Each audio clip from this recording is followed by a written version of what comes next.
lada PJ yang ko kertong jong ka UDP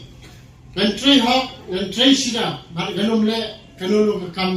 ka basniu ane ka babean naman ta gri ba ka jay kanre bar ganong ipiru harni hapo yung shari High Court of Meghalaya bar QQA ki yung shari ngade noya sai an ba tingye nasi na noya sai an ba dukitam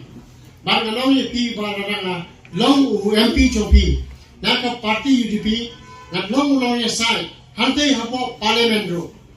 marway ngan yeng namata ba kari ba ka kanre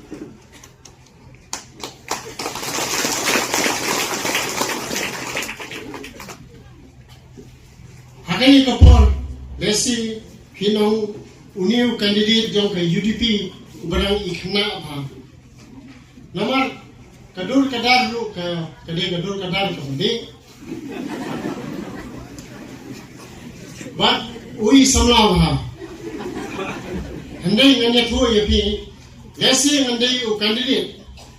bala ramba tam lesi karta jona kan kam he eki ne kiwe ki candidate Karita sawa kan he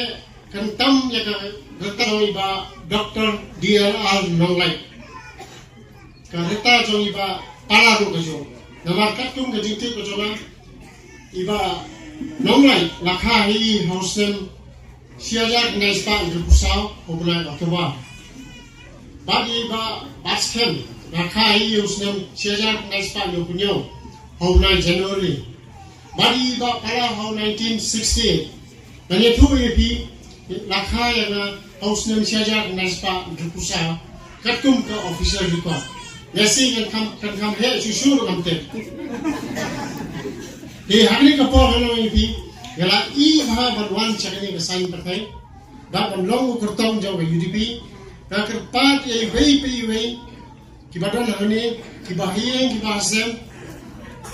kibadan hasnong hathau pinya tu khana spanjora. Nama tiba bun hi kita babun sen ngalai rap lam pisa kibun kisnong kiba ngalai rap ngalai kis kim dan pisa kiba play nasi